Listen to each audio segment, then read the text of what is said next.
Do you know that poor ventilation can ruin your poultry business, your poultry farm, faster than bad feed?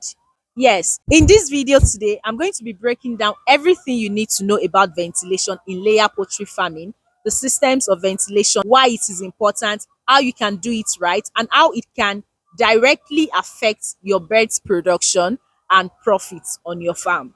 You want to stick around and watch this video to the end because trust me, you're going to find it very useful. Stick around.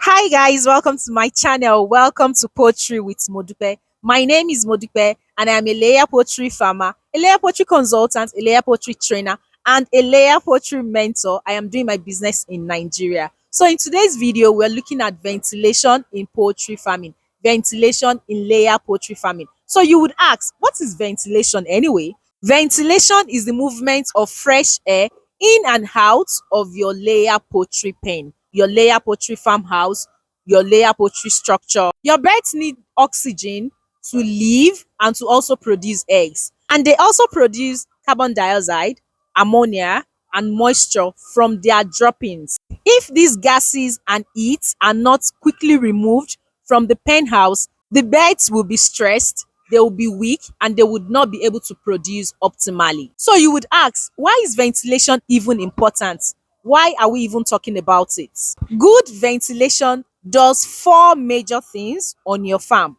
Four major things. There might be minor things, but these things I'm going to be mentioning now, they are the four major things that ventilation does on your farm. Number one, it removes excess heat from the pen so your birds eat well and they are comfortable and they are fine. Number two, it reduces ammonia buildup, which prevents respiratory diseases. Number three, it ensures that the litter is dry. And of course, what this does is that it reduces fly in the pen and also ensure that disease are not spread quickly. Number four, it supplies oxygen so your birds can breathe well and they are active. When ventilation is poor, your birds eat less, they lay fewer eggs, and they fall sick more often. So even with the best of feed, you'd realize that you're not even getting the best from them. And that's because your pen is probably not well ventilated. You should check things out. Now, let's talk about the types of ventilation systems we have in poultry farming. We have two main types of ventilation system in layer poultry farming: the natural ventilation and the mechanical ventilation. The natural ventilation relies on open space. Like you can see, my pen now is open space. It also relies on wire mesh. There are wire mesh on the sides of my pen. So you see where the wire mesh is starting from. You can see down here, and it goes up all the way. So this place is well ventilated because there's open space. And then we have to consider that the wire mesh has to be this height and this long. You see where the concrete is starting from. It's starting from somewhere down here. And that's because we have to consider the birds at this lower cage here. So we have to be sure that the birds down here, they have fresh air to breathe in and they're able to breathe out also. So this is why we have this very long wire mesh, because we have to consider the pen at the lower sides here. Another thing that natural ventilation make use of is the roof vent.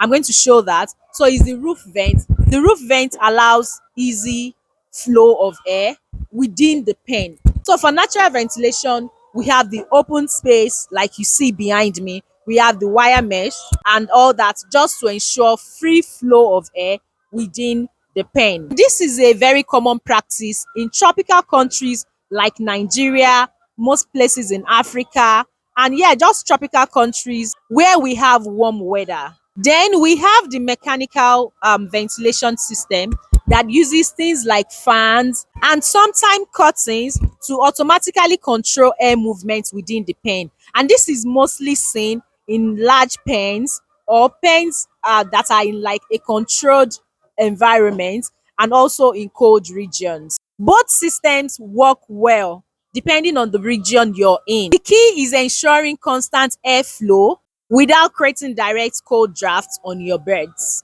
If you have watched to this extent and you have not subscribed on my channel, tell me, what are you even doing?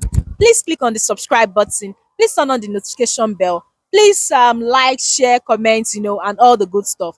And of course, join my membership also. That's a way of supporting me on this channel. Just click on the join icon and you can join any level of my membership.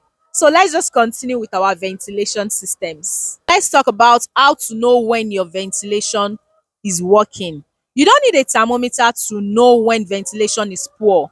Your birds will tell you. If you enter into your pen and you smell ammonia, then ventilation is poor. If you see condensation on walls or wet litter, ventilation is poor. If your birds are panting or staying close to the floor, the pen is hot. You should feel fresh air flowing through the house, not stagnant heat. So yeah, we're going to talk about how to increase ventilation in your pen. How to improve ventilation in your pen.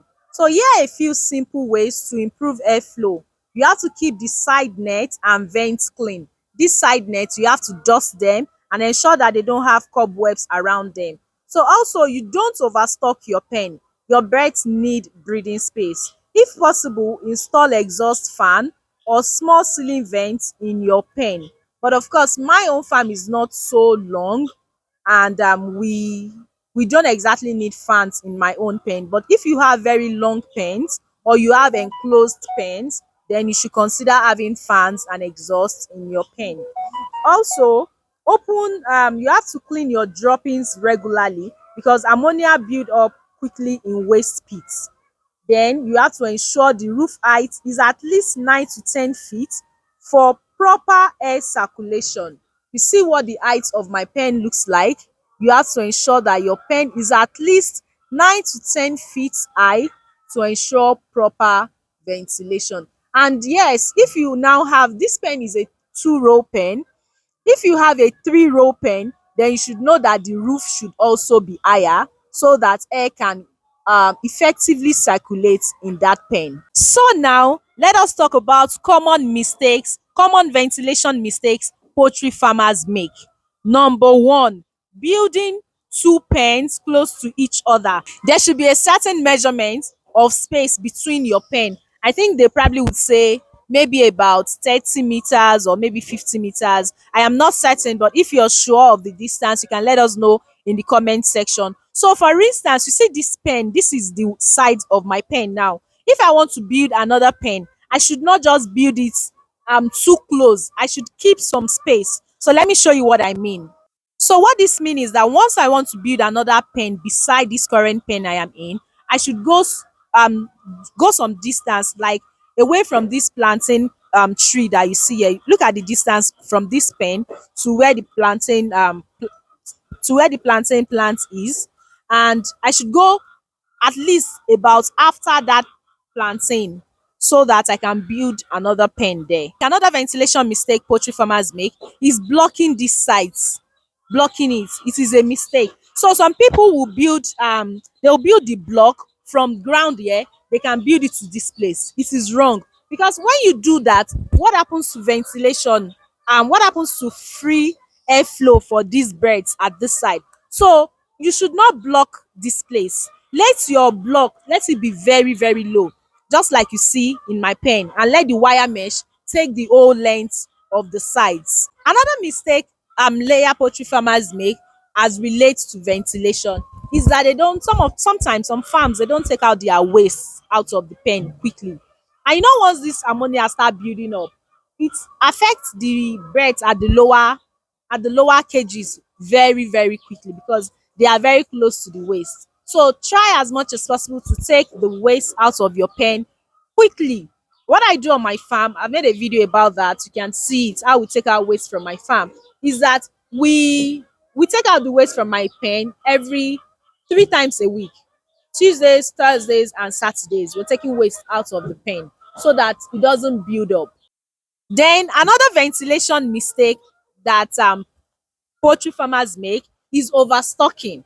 So this pen is a 2,400 capacity pen. It is a 2,400 capacity pen. This is our first pen on this farm. So imagine that this pen is a 2,400 capacity pen, and I stock 3,000 birds in there. That is overstocking. The birds are going to be choked. There's going to be so much heat in this pen because we are overstocking. All these little things, they affect the birds, they affect your production, and of course, they will affect your profitability. Yes. All these things, they build up. So the next time you are building or cleaning your poultry pen, don't just focus on feed, vaccine, medication alone. Focus on ventilation too, because like I said initially, before your birds eat, they breathe. Yes, before your birds eat, they breathe. So if this video has been helpful for you, please like, please share, please comment, and of course share with other farmers. Let's spread the good news. Until I come again with another interesting topic, you know what I do here on Poultry with Modupe. All I do is share poultry farming tips that will make your business sustainable and make you profitable also. Till another time, toodles. And yes, if you have not subscribed, please go and subscribe now.